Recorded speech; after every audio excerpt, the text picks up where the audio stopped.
Isang bangkay na naman umano ang natagpuang wakwak ang katawan sa gitna ng isang liblib na kakahuyan sa Karatig Baryo.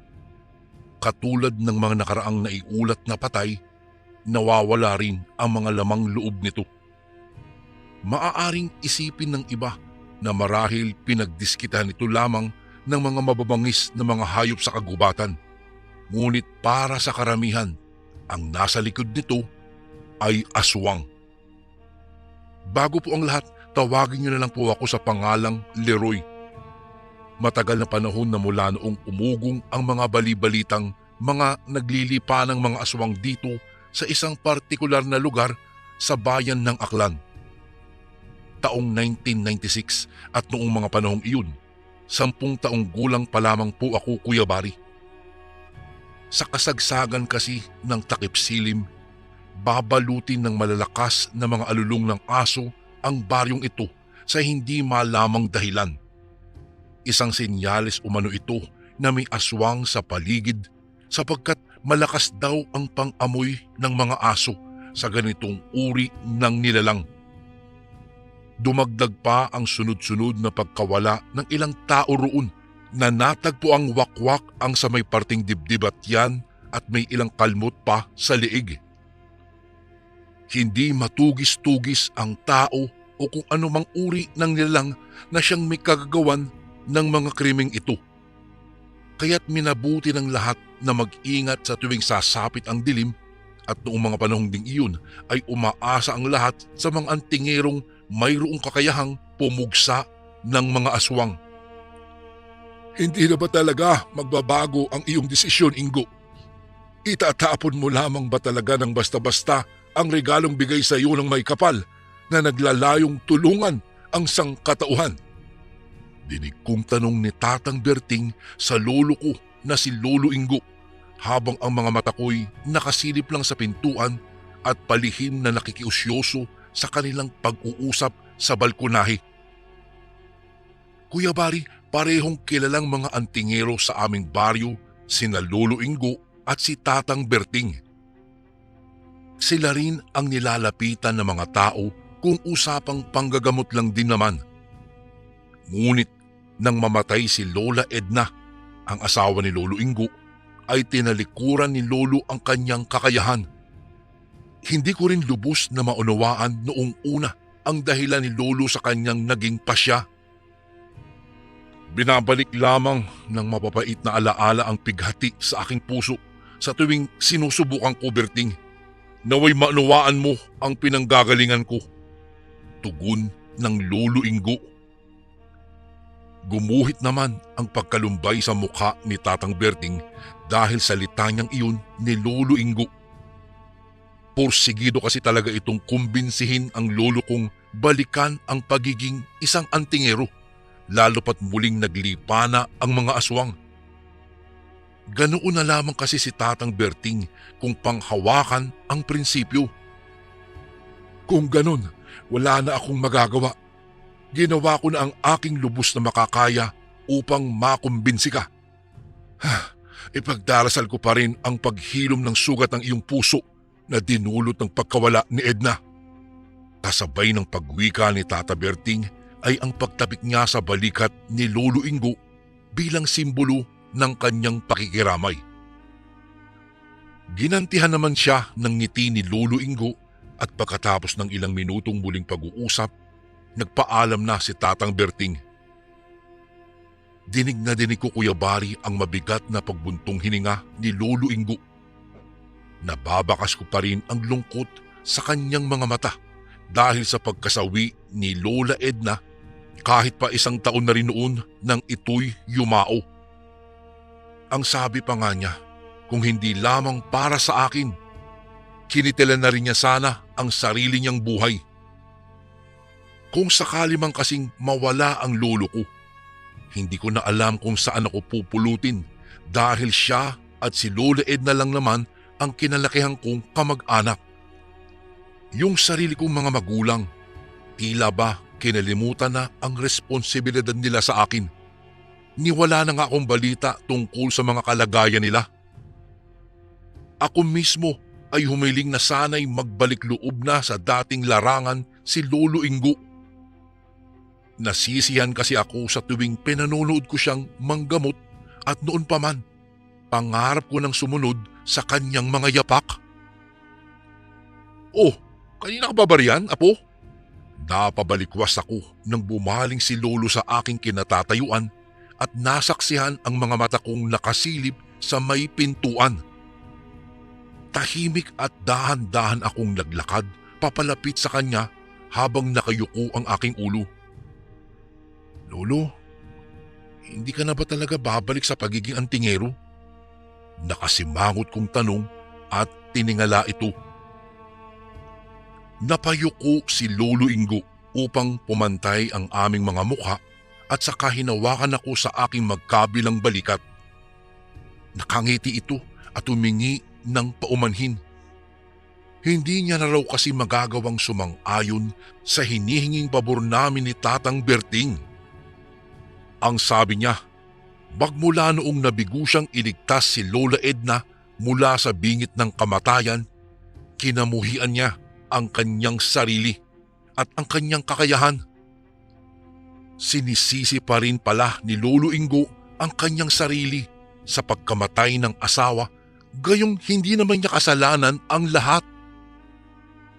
Ang kwento ng pagkamatay ni Lola Edna ay naganap noong isang mapayapang gabi kung kailan mahimbing nang natutulog ang lahat, pati na rin kaming tatlo.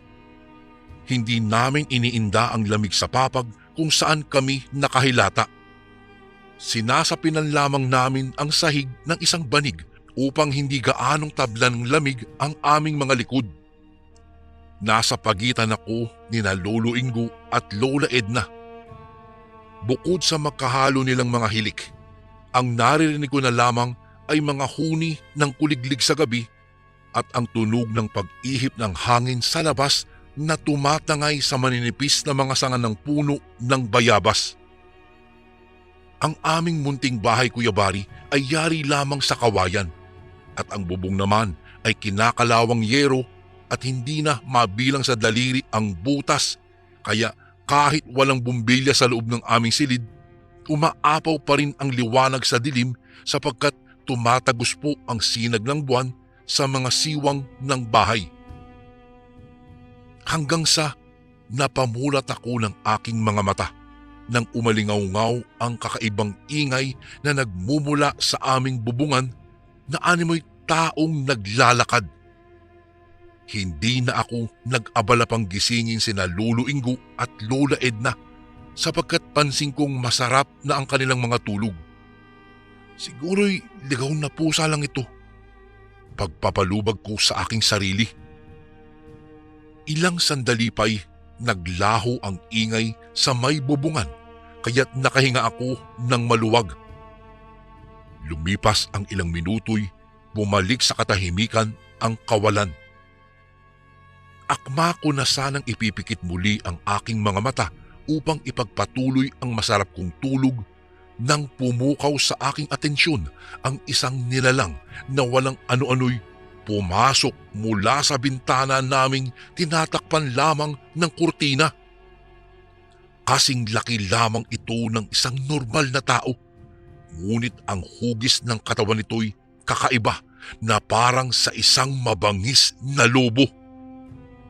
Pumosisyon ito sa aming paanan na animoy gutom na tigring handa ng lantakan ng aming mga laman. Lumabas ang nakausli nitong matutulis na mga ngipin at sa kulay dugo nitong balintataw ay gumuhit ang refleksyon naming hindi magkamayaw sa takot. Mabuti na lamang mayroong punyal si Lolo Ingo na palagi niyang isinisilid sa ilalim ng kanyang unan, kaya't agad siyang nakahanap ng sandata laban sa halimaw o kung mas nararapat na tawaging aswang. Ang punyal na ito ay isang tansong punyal na pinahiran ng espesyal na langis. Habang nakikipagbuno ako, lumabas agad kayo sa pintuan. Bilin sa amin ni Lolo Ingo habang minamasdan kong nanginginig ang kanyang kanang kamaong mahigpit na nakahawak sa tansong punyal.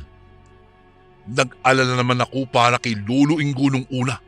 Ngunit hinaplos nito ang palawit na krus na nakasukbit sa kanyang leeg bilang pagpapahayag na hindi rin siya magagapi ng aswang dahil ang palawit na iyon ay isang anting-anting na pumuprotekta mula sa pagtama ng mga sugat. Sinunggaban na nga ng aswang si Lolo Ingo at ginantihan naman ito ni Lolo ng mga taga. Samantalang kami ni Lola Edna ay nagmamadaling binuksan ang kandado ng pintuan at lumabas ng bahay upang sana'y humingi ng saklolo. Subalit sa paglabas namin ng balkonahe, sumalubong sa amin ang isa pang halimaw na kawangis lamang noong unang aswang na nakikipagbuno kay Lolo Ingo. Wala kaming daladalang kahit anong sandata kaya't malabong malabanan namin ito. Kumaripas kami ng takbo ni Lola Edna patungo sa likod ng aming bahay upang sana'y magtago. Ngunit kaagad naman kaming nahagilap noong aswang. Minalas pang wala kaming kalapit na mga bahay dahil ang kinatatayuan ng aming tahanan ay malayo sa mga kabahayan. Kung kaya't kahit anong gawin naming pagsigaw ay walang sumaklolo. Humakbang papalapit sa amin ang aswang habang kami ni Lola Edna ay napako sa aming kinatatayuan. Nanginginig ang aking buong kalamnan sa takot at batid kong ganoon din si Lola Edna. Mangiyak-ngiyak si Lola na nakiusap na huwag kaming paslangin bagamat imposible itong sang-ayunan ng isang kampon ng kadiliman. Uunahin na muna kita, musmos na bata.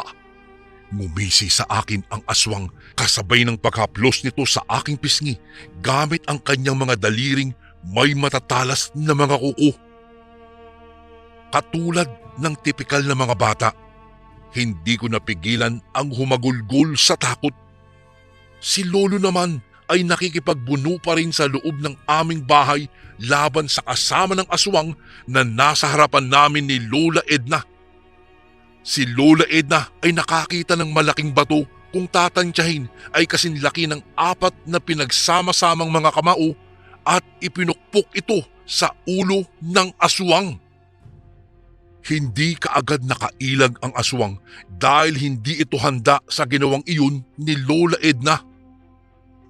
Buti na lamang kahit may katandaan ay malakas pa rin kahit papaano ang katawan ni Lola. Natumba ang aswang sa lupa at nagmamadali kaming tumakbo papalayo ni Lola subalit mabilis itong natauhan at hinabol kami. Noong maabutan kami, hinablot nito si Lola sa buhok habang nagngingit-ngit sa galit dahil sa pagkakapukpok sa kanya ni Lola ng bato.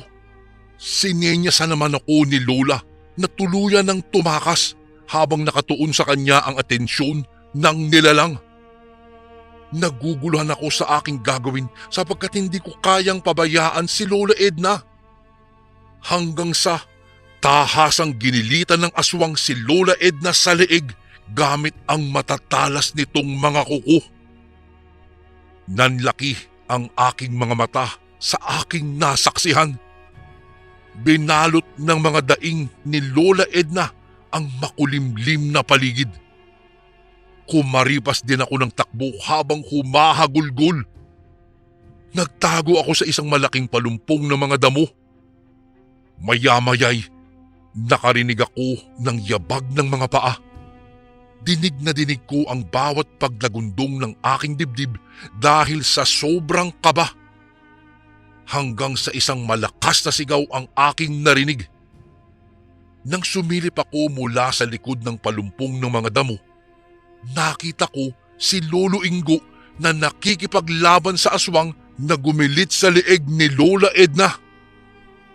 Kitang-kita ko kung papaano makipagbuno sa isa't isa habang ipinagdarasal ko ang kaligtasan naming tatlo. Tumagal ng halos kalahating oras ang kanilang sagupaan nang tuluyang magapi ni Lolo Ingo ang aswang. Napagtagumpayan niyang pugutin ang ulo nito dahil matatalo lamang ang aswang sa ganitong uri ng paraan. Naghahabol ng hininga si Lolo Ingo habang tinatawag ang aking pangalan. Lumapit naman ako rito't iniulat ang ginawa ng aswang kay Lola Edna. Binalikan namin ang katawan ni Lola upang suriin ang kalagayan nito.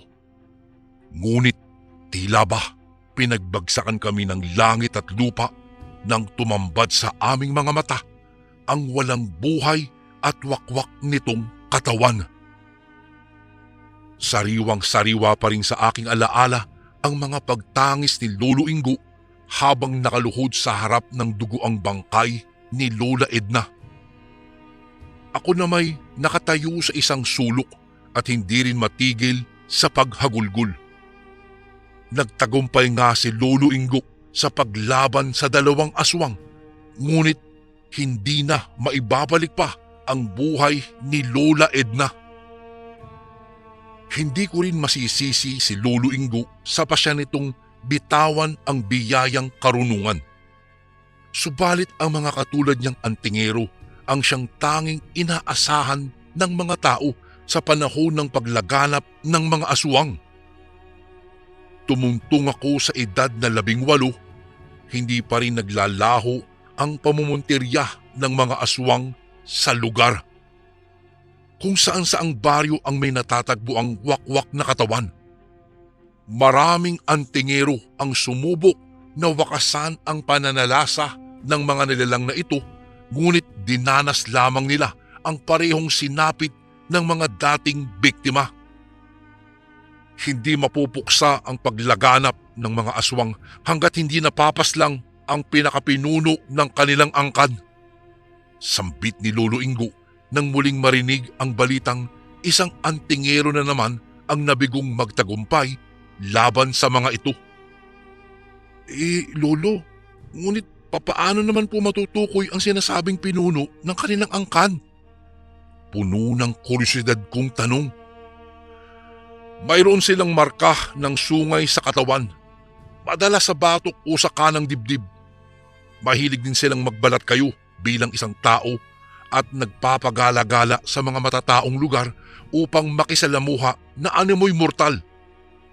Ito ang mga naging tugon ni Lolo Ingo. Lolo, interesado akong tugisin ang kanilang pinuno. Buong tapang kong saad.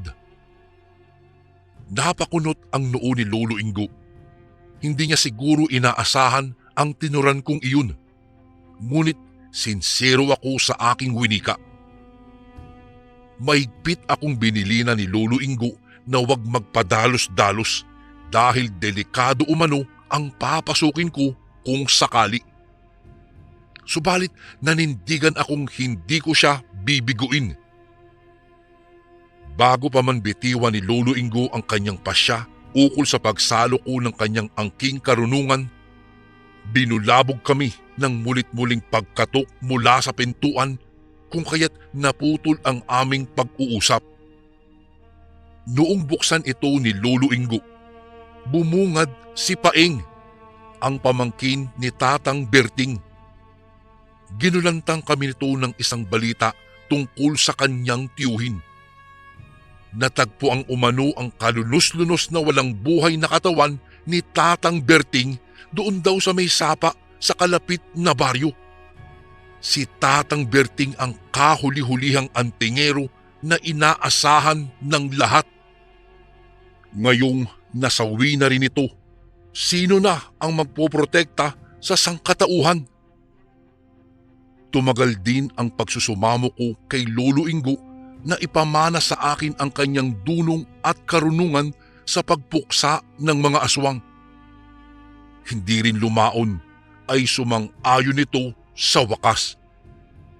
Inihandog niya sa akin ang palawit na krus at ang tansong punyal na makakatulong daw sa pagtugis ko sa mga kampon ng kadiliman. May ibinigay rin siyang gintong kompas na magtuturo sa kinaroroonan ng pinakapinuno ng mga aswang. Ngunit kakailanganin ko raw ng matinding pagsasanay bilang paghahanda laban sa taglay nitong lakas. Mahihirapan din umano akong tukuyin ang pinuno dahil sa kakayahan nitong magbalat kayo bilang tao. Pagkatapos ng ilang buwang pagsasanay upang hubugin ang aking pisikal na lakas, pumaroon ako sa isang bayang may kaunting kalayuan mula sa aming baryo dahil ito ang itinuro ng gintong kompas. Nagpalibot-libot ako sa lugar habang masuring nagmamatyag sa mga tao sa paligid. Dinala ako ng gintong kompas sa isang masikip na pamilihan. Siksikan ang mga tao rito at naghahalo-halo ang iba't ibang amoy. Nakasukbit sa aking liig ang palawit na krus na bigay ni Lolo Ingo at nakasuksok naman ang tansong punyal sa aking maong na pantalon. Lumipas lamang ang ilang minutong pagsisiyasat sa paligid, isang nakatungkod na matandang lalaki ang aksidente kong nakabanggaan. Nahulog sa sementong sahig ang mga piraso ng tinapay na hawak-hawak niya at akma na sana niyang pupulutin ito nang iminungkahi kong ibibili ko na lamang siya ng isang panibagong balot ng tinapay dahil kako marumi na ang mga iyon. Ang mga inosente nitong mga matay tumitig sa akin, kasabay ng pagwika ng kanyang bibig ng pasasalamat. Sumilay naman ang ngiti sa aking mga labi saka ako nagpakilala. Ngunit nagulat ako nang masilayan ko sa kanyang kayumangging balintataw ang refleksyon ng aking sarili na nakapatiwarik. Palagi mong iingatan ang sarili mo, apo. Hindi lahat ng estrangherong makakasalubong mo sa daan ay ordinaryong nilalang lamang. Ang mundo'y mapanlin lang. Biglang sumulpot sa aking isipan ang imahe ni Lolo Ingo habang binibitawan ang mga litanyang ito. Tama siya, hindi ako dapat magpalinlang. Posible ang matandang ito ang hinahalap kong pinuno ng mga aswang. Ngumisi lamang ang matandang lalaki, saka ito bumulong sa hangin ng tila ba isang orasyon gamit ang lingwaheng hindi ko maunawaan. Unti-unting nanlabo ang aking mga paningin at hindi ko na maalala pa ang mga sumunod na pangyayari. Nang magising ako'y nakaupo na ako sa isang sementong papag sa isang hindi pamilyar na iskinita. Walang katao-tao roon maliban doon sa matandang lalaking nakaengkwentro ko kanina. Ngunit ang kaibahan lamang ay maayos na siyang nakakatayo kayong wala naman siyang hawak na tungkod. Noong makita nitong iminulat ko ang aking mga mata, ngumisi ito sa aking harapan at iwinawagayway ang kwintas kong may palawit na krus. Sinubukan ko agad itong agawin mula sa kanyang palad, ngunit nabigo ako. Balak mo rin bang tugisin ang aking angkan? Sinasabi ko na nga ba, isa ka rin sa mga ambisyosong antingerong malakas ang loob. Pang-uuyam nito sa akin. Inihagis nito ang palawit na krus sa malayo, saka inalis ang kanyang kamiseta. Tumambad sa aking mga mata ang isang marka ng sungay na nakatatak sa kanyang kanang dibdib. Tama nga ang hinala kong siya ang pinuno ng mga aswang. Nagsimulang magbago ang anyo nito na animoy isang asong lobo. Agad ko namang binunot ang tansong punyal na nakasuksok sa aking pantalon at saka ito sinubukang ambahan ng taga. Ngunit nabigo akong patamaan siya. Pilit din itong sinusubukang paulanan ako ng mga suntok, subalit magaling akong umilag. Naghahanap muli ako ng tiyempong mapasakamay ko muli ang palawit na krus na nagpoprotekta mula sa mga sugat. Ngunit naging abala ako sa pag-ilag sa mga kamao nito. Lumipas ang ilang minutong pakikipagbuno namin sa isa't isa. Tumagas ang dugo sa aking kamiseta, dulot ng pagtama ng mga matutulis nitong mga kuko sa aking dibdib. Sa kabutihang palad naman, Kuya Bari, hindi naman ito ganoon kalalim kaya't hindi ito nagdulot ng malubhang epekto sa aking katawan. Sa unang pagkakataon, tinamaan ko ng taga ang aswang sa kanyang braso. Ngunit animoy wala lamang ito sa kanya. Nagpatuloy pa rin ang aming sagupaan. Sa kabila ng aking mga pag-ilag, matinding mga sugat ang aking natamo. Halos baluti na po ng malalagkit na pulang mga likido ang aking kamiseta at pantalon dahil sa patuloy na pagtagas ng mga dugo.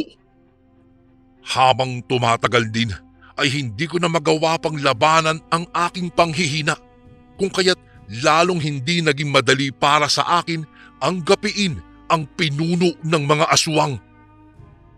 Tunay nga ang sinabi sa akin ni Lolo Ingo, delikado ang tinahak kong landas.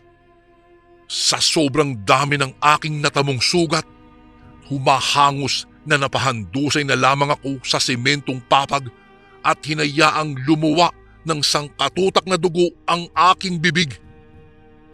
Napanghihinaan na din ang aking loob, ngunit hinigpitan ko pa rin ang aking hawak sa tansong punyal. Maya-maya pa, nagulat na lamang ako nang isang pamilyar na boses ang aking narinig. "Ako ang kalabanin mo!" Pahiyaw na sambit ng boses. Hindi ko inaasahan ang biglaang pagdating ni Lolo Ingo. Napansin ko ring nakasukbit sa kanyang lieg ang palawit na krus na inihagis ng aswang bago kami magsagupaan. Palihim siguro itong kinuha ni Lolo Ingo habang abala kaming nakikipagbuno sa isa't isa. Kung kaya't inihagis ko ang tansong punyal sa direksyon ni Lolo Ingo at walang kahirap-hirap niya itong nasalo. Habang ako'y nag-iipon ng lakas, bumaling ang atensyon ng pinunong aswang kay Lolo Ingo. Agresibong sinunggaban ng aswang si Lolo Ingo at tahasang tinamaan naman ni Lolo ng taga ang aswang. Tumagal din ng ilang minuto ang palitan nila ng mga suntok at taga bago makahanap si Lolo Ingo ng tiyempo at pagkakataong pugutan ng ulo ng pinuno ng mga aswang. Kasabay ng pugot na ulo nito'y bumagsak ang katawan ng aswang sa sementong papag. Wala akong ibang nagawa kung hindi ang bumuntong hininga na lamang habang iniinda pa rin ang mga sugat na natamo ko mula sa aming sagupaan. Agad namang lumapit sa akin si Lolo Ingo upang ako'y alalayan sa aking pagtayo. Nang tanungin ko ito kung papaanong biglaan siyang subulpot sa gitna ng pakikipagbuno ko sa aswang, matagal na niya umano akong palihim na sinusundan mula nang simulan ko ang aking paglalakbay upang tugisin ang pinuno ng aswang. Hindi daw siya kasi mapakali at nais niya ring masaksihan ang mismong pakikitunggali ko sa halimaw. Lolo Ingo, bakit hindi niyo agad ako tinulungan? Gayong palihim niyo naman pala akong nasasaksihan kung papaano pang hinaan ako ng katawan sa gitna ng aming laban. Pabiro ko pang saad kay Lolo Ingo. Ngumiti lang ito sa akin at tumura ng, "Dais kong mapagtanto mong hindi kasing dali ng iyong inaakala ang pakikipagsagupa sa mga immortal at hindi rin sa lahat ng pagkakataon ililigtas ka ng mga anting-anting mula sa bingit ng kamatayan." Seryosong tugon ni Lolo. Napatango na lamang ako sa kanyang tinuran bilang simbolo ng aking pagsang-ayon. Isinilid namin ni Lolo Ingo ang pugot na ulo ng aswang sa isang sako at ipinamalita sa mga tao na napagtagumpayan naming paslangin ang pinakapinunong aswang at katunayan namin ang pugot na ulo nito. Hindi naman kami nahirapang kumbinsihin ang mga tao na ang aswang nga ang nagmamay-ari ng pugot na ulo na iyon dahil kawangis pa rin ito ng asong lobo at dagdag na katunayan pa ang marka ng sungay na nakatatak sa kanang dibdib ng katawan nito.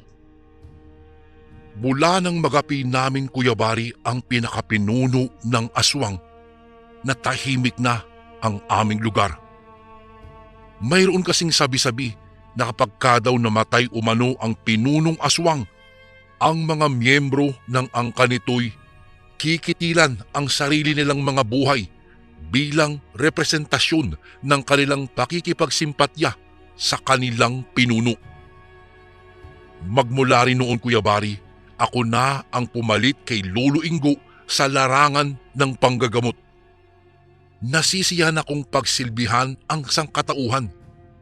Dahil nga naubos na ang mga antingero noon dulot ng paglipanan ng mga dating aswang, wala nang ibang malapitan ang mga tao kung hindi kaming dalawa na lamang ni Lolo Ingo. Nilakbay rin namin ang malalayong lugar kung saan umano'y may naglilipanang isa pang angkan ng mga aswang.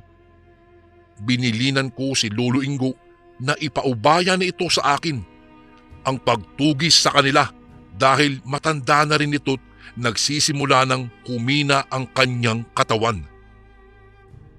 Mag-isa akong nakikipagsagupaan sa mga immortal na nilalang sa tulong ng mga anting-anting na ipinamana sa akin ng aking Lolo Ingo. Ako ay namuhay sa aking prinsipyo at adhikaing proteksyonan ang mga tao laban sa mga kampon ng kadiliman. Naging tanyag kami ni Lolo Ingo sa aming lugar at tinagurian ang kinatatakutang antingero ng Aklan. At ito naman po ang ating pangalawang kwento para sa araw na ito.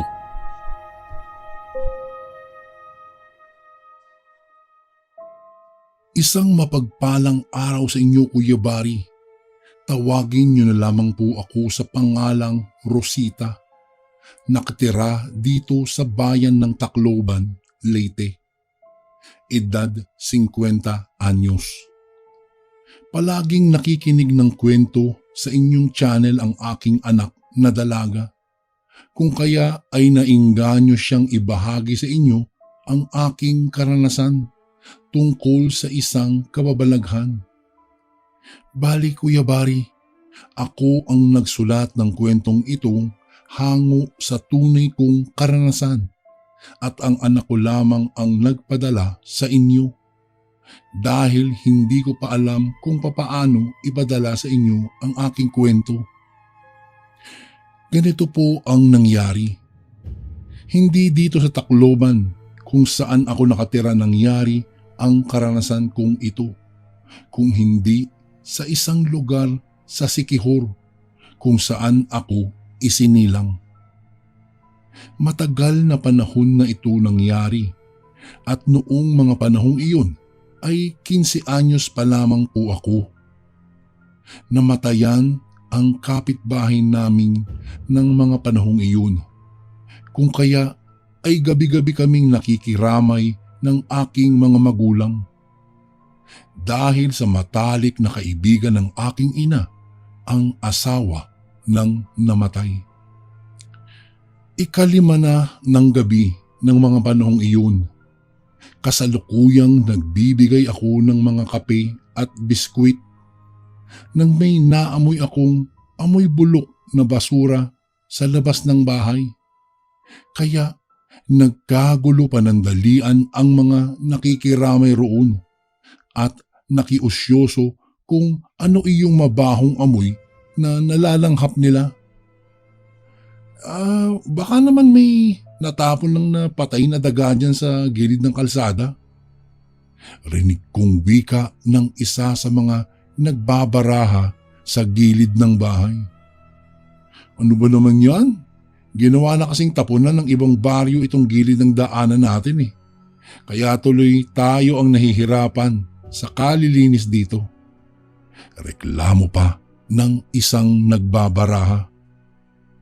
Sa totoo lang po, Kuya Bari, liblib na baryo ang tinitirhan namin noon. Mga naglalakihang puno ng balete at duhat ang mga nakikita mo sa paligid ng daan. Saka sa bungad lang ng baryo ang sinemento at sa bandang dulo na papunta sa amin ay hindi na sementado. Kung kaya sa palagay ko ay matatawag na liblib na baryo pa iyon ng mga panahon na iyon. Balik po tayo sa kwento. Hinalughog ng mga nakikiramay ng gabing iyon kung saan nanggagaling ang amoy. Subalit wala silang makitang basura o kung anuman. Kaya nagpatuloy na lang ulit sila sa ginagawang paglalaro ng baraha sa lamayan. Makalipas ang ilang sandali ay nawala naman na ang amoy. Kinabukasan, nabalitaan ko na lang na may natagpuan palang bangkay sa di kalayuan sa amin. Noong sinuri ng barangay ang bangkay, ay nalaman nilang ilang araw na pala iyon doon. At nakita rin nilang wakwak ang tiyan at wala na ang lamang loob nito. Sinabi naman ng kapitan na marahil ay kinain umano iyon ng bayawak dahil sa ilang araw na iyong bangkay na tinapon ng kung sino man. Kaya pala may naaamoy tayo kagabi, yan pala yun. Grabe, wala namang taong pumapatay dyan. Anya ng kapitbahay naming isa sa mga nakiramay kagabi. Napag-alaman din naming hindi kababaryo namin iyong bangkay na tinapon at hindi rin kalapit baryo. Kaya naman inilibing na lang ng kapitan ang bangkay bago pa iyon mabulok. Kinagabihan, habang tumutulong ako sa pag-aasikaso, ay may napansin akong isang matandang babae na nakatayo malapit sa kabaong. Kaya tinanong ko ang aking ina kung sino iyong matanda. Dahil sa ngayon ko palang ito nakita. Sinabi naman ng aking ina na marahil ay nakikiramay lang iyon, sapagkat maging siya ay hindi niya rin kilala kung sino ito. Nagtataka naman ako ng mga sandaling iyon, Kuya Bari, dahil sa kakaiba ang kasuotan ng matanda. Nakabelo iyon ng kulay itim at nakasuot ng mahabang damit na kulay itim din. Kaya naman nakaramdam ako ng kilabot sa buong katawan ko at nagtayuan ang mga balahibo ko sa batok. Lalo na nang masipat ko ang matandang matalim na nakatitig sa bangkay at para bang lalamunin niya iyon. Dahil sa kuryosidad ko doon, ay hindi ko napigilang lapitan ang matanda at inalok ito ng pagkain. Subalit matalim lang akong tinitigan nito at mabilis na naglakad papalayo sa kabaong. Ano kaya nangyari doon? Tanong ko sa aking isipan.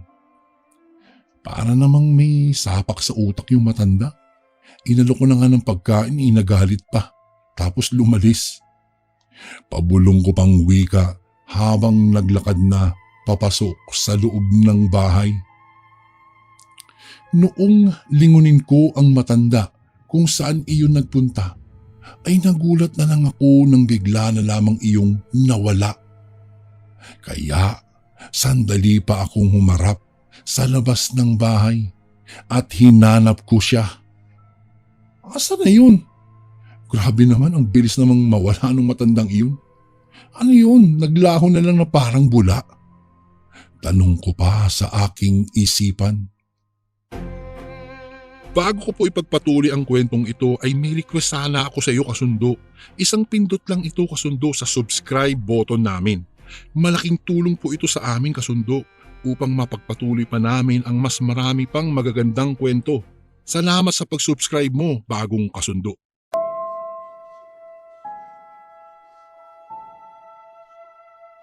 Narinig kong tinawag ako ng aking ina at may ipinaabot siyang pagkain para sa mga nakikilamay, kung kaya kinuha ko agad iyon. Maya-maya pa ay bigla na lang kaming nagulat lahat nang may marinig kaming huni ng wakwak sa di kalayuan sa gilid ng bahay. Talahiban na kasi ang magkabilang gilid ng bahay, Kuya Bari. Kaya naman lahat ng kababaihan ay nagunahan ng tumakbo papasok sa loob ng bahay. Naku, aswang yun ah! Bulalas na wika ng mga nakikiramay na kalalakihan at mabilis na hinagilap nila ang kung saan iyon naroroon. Sige, lumapit ka dito, aswang. Ang lakas ng loob mong mang-aswang sa ganitong karaming taong nakikiramay, ha? Siguro nga'y takam na takam ka na, kaya hindi mo na napigilan ang sarili mo. Paghahamon ng isang matandang lalaki, isa sa mga nakikiramay din. Huwag kayong lalabas ng bahay. Bantayan niyong mabuti ang patay at huwag niyong aalisan ng tingin. Maliwanag ba? Sambit ng matanda sa kaibigan ng aking ina na kasalukuyang nakatayo sa gilid ng kabaong at may bitbit itong pamalo.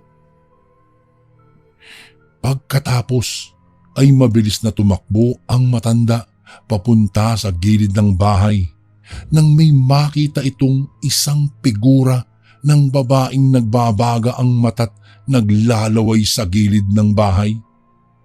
Sumunod naman ang iba pang mga kalalakihan sa matanda.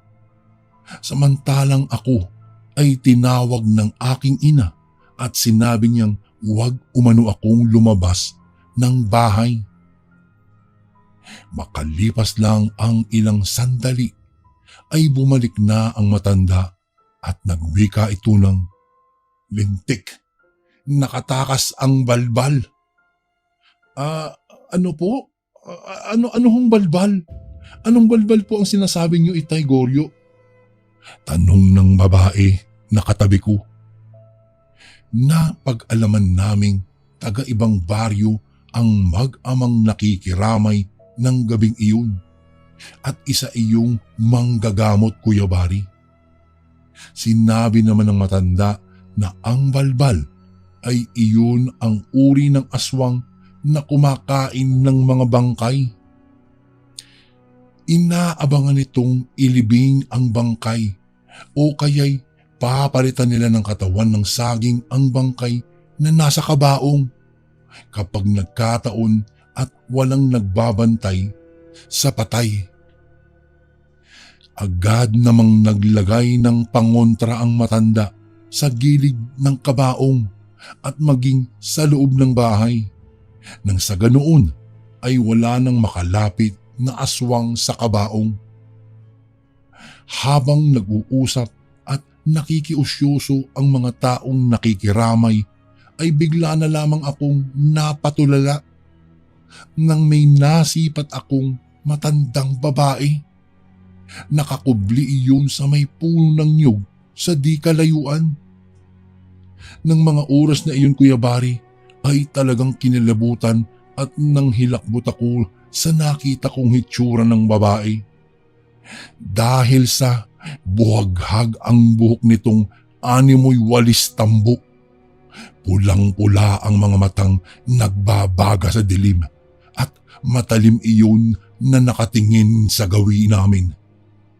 Nakanganga ito at walang humpay ang pagtulo ng likidong laway. Kaya naman, agaran ko iyong itinuro sa aking ina. Kung kaya, agaran namang hinabol ng mga tao ang babaeng nakakubli sa may puno ng niyog. Balbal yan! Yan yung balbal! Huwag niyong hayaang makatakas!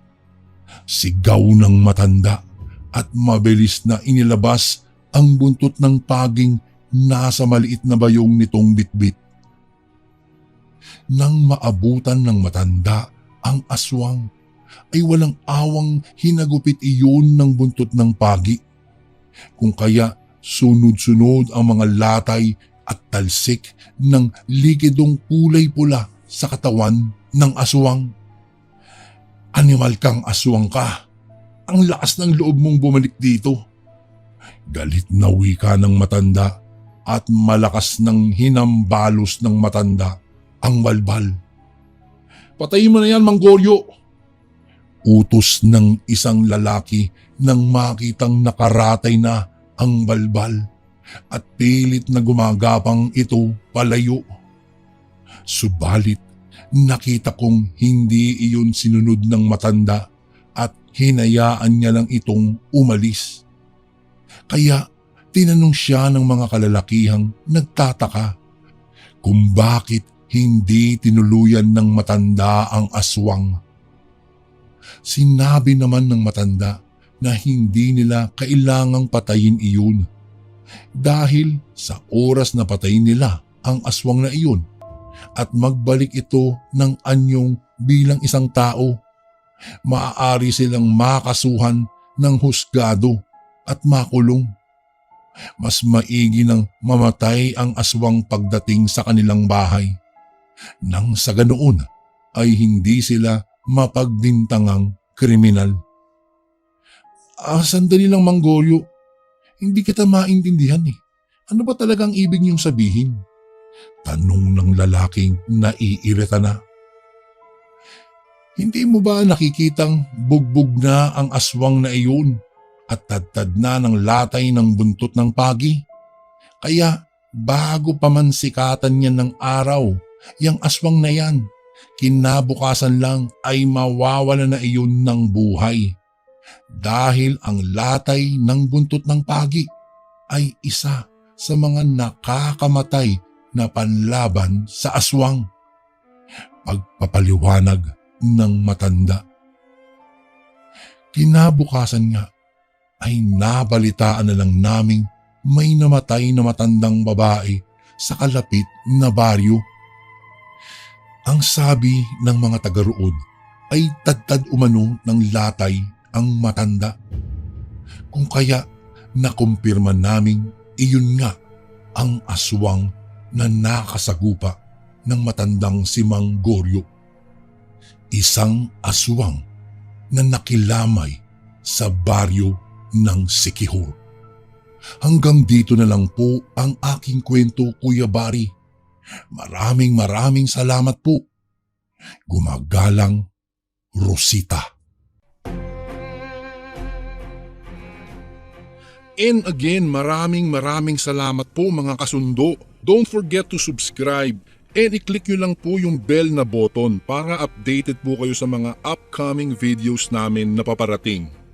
Maraming salamat po ulit. God bless and ingat po lagi dyan. Ito po si Kuya Bari at ako ang sundo.